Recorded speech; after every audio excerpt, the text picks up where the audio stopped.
Guys, parang may kamukha siya dito. May kamukha siya dito, guys. Siya ba si ano? Tinanalo mo PBB? Di ba kamukha niya? Tsura ng ano, bagong gising, guys. Grabe yung ano ko, oh. Yung peslak ko. So, anong gagawin ko ngayon? So, maghihilamos muna. Because why not? Kasi, gigising ka syempre. Kailangan maghilamos, diba? Syempre, kailangan mo start yung araw mo.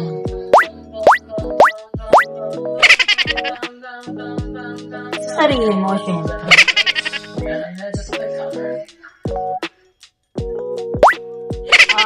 Diba? Pero pa yan eh. Magtutupras na. Mapagal lang yung tubig namin eh. Diba? Sa ganit pa rin hindi ko siya tricks. Kailangan ko siya ilan.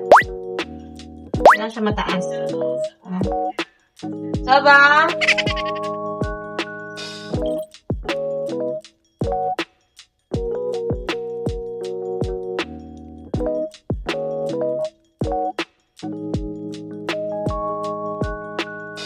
Mahina yung daloy ng tubig sa amin. Pag weekends, lahat ng tao nasa bahay. Siyempre, naglalaba, gano'n. Diba?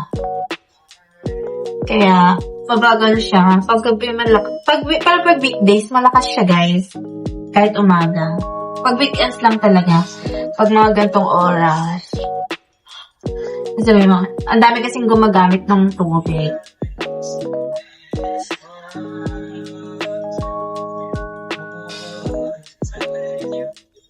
Music pants. Facial comb.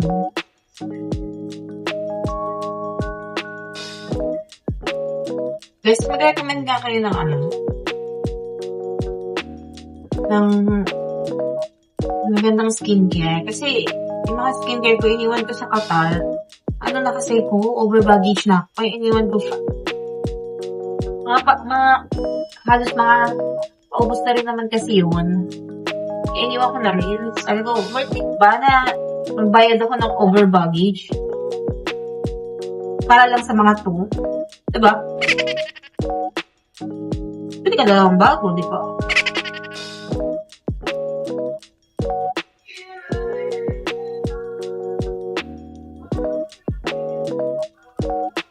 So, pag kilamos, guys,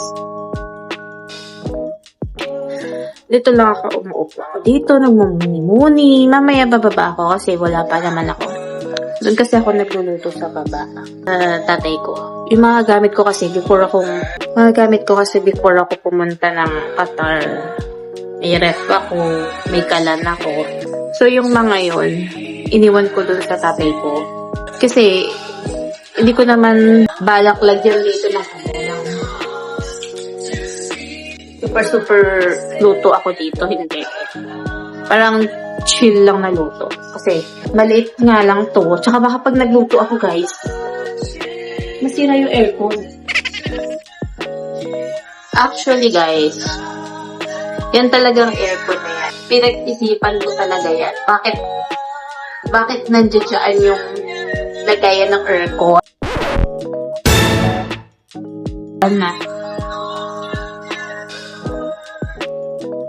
Ayun, bakit nga nandiyan dyan yung lagayan ng aircon? May kwento kasi yan, guys. Pinato naman sa akin ng tatay ko, bakit dyan siya nilagay. Sabi ko, pwede naman siya here. Bakit nandyan? Napakaswerte naman ng maghuhugas. Chares. Ayun, kasi ito kasing room ko, itong bintana is meron siya ditong meron siya dyang labasan na kapag nagka-problem,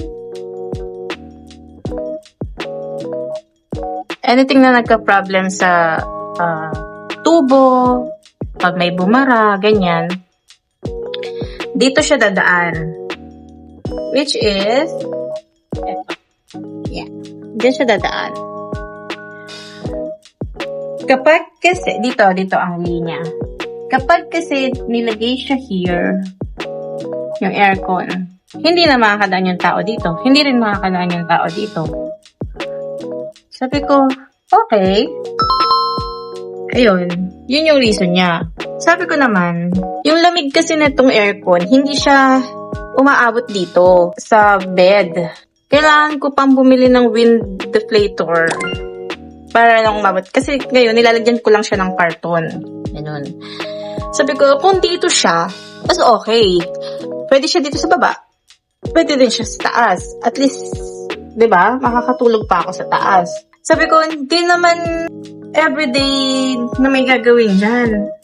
Bihira lang naman. Eh di iusog na lang yung aircon if ever may gawin. Diba? May point ba ako, guys? So, ayun. So, pinag-iisipan ko siya. Kaya lang kasi, meron ng ayan, yung patungan ng aircon. Kung ililipat pa siya dito, medyo hassle ba yun, guys? Alam mo ba, pag nakabukas yung aircon, sa unang open ko ng tubig, napakalamig. Pwede mo na siyang inumin. So, ayun yung kwento niya. Kaya, kung may nagtatanong man, bakit nandiyan yung aircon, napakaswerte naman na maghuhugas ng pipi. Yun nga. Ang plano ko rin, paano kung bibili ako ng lutuan ko, diba? So, dito ko na lang siya ilalagay, yung lutuan. Hindi ang sikip na. Yun yung problem ko din, yung aircon. Na, need ko ba siyang ilipat? Kasi nga, hindi ganun kalamig, guys. Pag hindi ko siya lalagyan ng wind deflator. Kaya siya eh, kasi may ano pa siya dito. Pag nilalagyan ko siya ng carton here, malamig. Kumakalatay lamig hanggang sa taas. Diba? Ginusto mo yan eh. Ginusto mo mag-loaded eh. Tiis ka ngayon eh. Ayun. Marami lang pero kaya yan. Diba? Kung may paraan, gagawin natin hanggat maaari. So, ngayon wala akong masyadong gagawin. Kasi, ayun lang. Alam mo yun, Sunday vibes. Ganyan lang. Worship song. Ganyan-ganyan. Upo lang. Later magkakape ako. A few moments later. So, ayun. Ito lang yung mic ko, guys. Very effective to ha. Ayun. Meron lang akong 5 things na isi-share na parang parang natutunan ko sa life ko. Ganun pala yun. Parang ganun. 5 things na hindi ko alam about motivation na masasalin ko sa sarili ko. Tara, pagsalin. Ayun. 'Di ba? Bago tayo kumilos, 'di ba, minsan kailangan natin ng motivation, ganyan. Pero hindi natin alam hangga't di mo siya nasisimulan. Hindi mapupush mo sa sarili mo yung kailangan ko pala munang simulan. Mga ganong things, diba? Number 1, motivation doesn't always come first. Totoo to, guys. Diba? Maraming tao yung naghihintay mo nang mamotivate bago tayo magsimula. Pero, in real life naman talaga, madalas, dumarating din sa atin yung motivation pagkatapos natin gawin yung isang bagay. Yung first step, diba? Diba minsan sa simpleng pagsisimula mo, diba? Nagbibigay gana ka na para magpatuloy. Like me. Alam mo, hindi ako naggaganto. Talaga ang video, puro lang ako puro before, yung mga post ko sa puro walang mukha ko. Pero yung nasimulan ko siya, guys, nung nag-start akong simulan siya, una nahihiya-hiya pa ako eh. Kung makikita nyo dyan, yung page 7 ko, yun yung unang video ko talaga na talagang humarap sa gantong camera. Kinakausap yung sarili. Una nahihiya-hiya pa ako. Hanggang sa, kaya nga random vlogs yun eh. Kasi random topics ako. Yung ang bilis ko ma-distract. Tumingin lang ako dito, nakita ko lang electric fan ko. Ganon, yung ang dami ko nang nasabi pala. Umabot na ng 30 minutes yata yung video ko. hanggang sa kailangan ko na siyang i-cut kasi masyado na siya mahaba, 'di ba? Ayun. Tapos, after kong mag-upload nun, meron akong 27 views. Alam mo, na-motivate ako doon sa 27 views na yun. Salamat sa mga nag-views na yun. Tapos, yung isa pa doon ako. Diba? Yung ganun lang, diba? Kung hindi mo siya sisimulan, kung hindi mo siya itatry, like me, kung hindi ko siya trinay mag-vlog nun, nung isang araw lang, diba? Hindi na mangyayari itong pangalawa. Wow!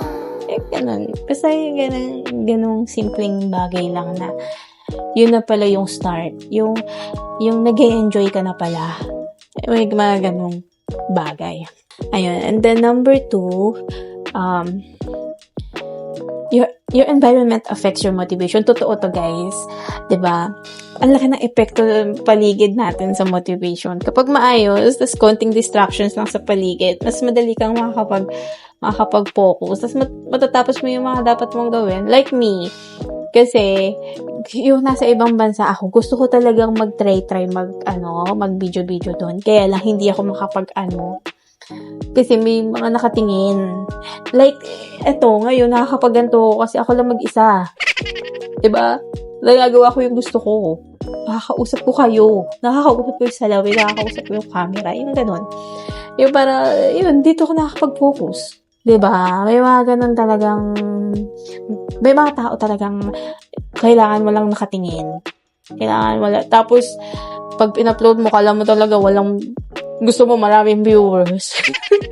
Yung gano'n. Tapos, gusto mo, magbibideo ka, wala nakatingin. Pero gusto mo marami kang viewers. Parang baliw. Totoo yun. Ako, hindi pa ako sanay mag-video sa labas eh. Yung in a public place, yung sa daan, yung iiwan mo yung camera mo. Yung mga ganun, hindi pa ako sanay sa mga ganun. Pero, malay natin, di ba guys?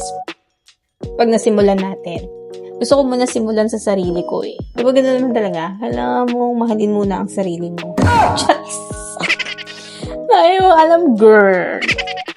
Alam mo, nakakausap ko yung sarili ko, ganto. Wala kasi nakatingin sa akin. Diba? Nakasa na ng loob yan. Diba? Okay, number 3. Small wins build motivation. Siyempre, mga maliliit na bagay na tagumpay, nagbibigay ng pakiramdam na may progress na nangyayari. Yun nga, yung sinabi ko sa inyo na, nakita ko may 27 views ako. Lutuntuan ako dun, guys. Paano pa kaya kung 20,000 views? Baka naman. Charis. Diba? Yung parang, kapag naramdaman mo may natapos ka, mas magkakaroon ka na ng nakasang loob, ipagpatuloy. Kaya nga sabi ko dun sa page 7 vlog ko, sabi ko, tinahati ko magtutuloy-tuloy. Ewan ko, magtutuloy-tuloy. O diba? Malay natin, kasi na-motivate na ako dun sa 27 views na yun eh. Diba? Small wins na yun para sa akin. Diba? What more pa kung 100? 1,000, 20,000. Baka naman isubscribe nyo na ako niyan. Yun lang. Para ang sarap lang sa feeling na sa panahong wala akong ginagawa ngayon. Hindi naman ako proud na tambay ako, guys. Pero sa panahon lang na nagagawa ko to in a good way naman. Sabi mo. Okay, number 4. Motivation naturally goes up and down. Syempre, no one feels naman motivated all the time, di ba? Wala naman taong laging motivated. Siyempre, normal lang naman na may mga araw na mataas yung motivation mo. May mga araw talaga na mababa. Mga ganon. Siyempre, mahalaga rin yung may magandang routine ka tsaka disiplina para maipagpatuloy mo kahit wala ka lang gana. Minsan nga may araw talaga na sobrang yung buong maghapon, gusto ko lang pagkakain ko, iiga ako. Baboy yarn. Mga ganon, yung wala kang gana. Alam mo, pag wala akong gana, wala akong pera. Pera talaga yung... Number 5, having a clear purpose can strengthen motivation. Kung gusto mo yung ginagawa mo, mas lalo kang mamomotivate sa ginagawa mo, 'di ba? Mas tumatagal yung motivation kapag malinaw sa iyo kung bakit mo ginagawa yung isang bagay, 'di ba? Kapag alam mo yung reason or yung dahilan, mas madali kang manatiling committed kahit may mga pagsubok ka. Oo, like me, kasi na-realize ko guys na sa sobrang dami kong gusto, hindi ko na nagagawa yung dapat kong gawin, 'di ba? Hindi ko alam pag ginawa ko ba 'to, masaya ba ako? Pag ginawa ko ba 'to, mamomotivate ba ako sa sarili ko? Like for example, talagang yung nasa Qatar ako, gusto ko talagang mag-try. Hindi ako 100% sure na gusto ko mag-ibang bansa. Actually, nagulat nga yung parents ko. Nagulat sila na nagme-medical na ako, na ako.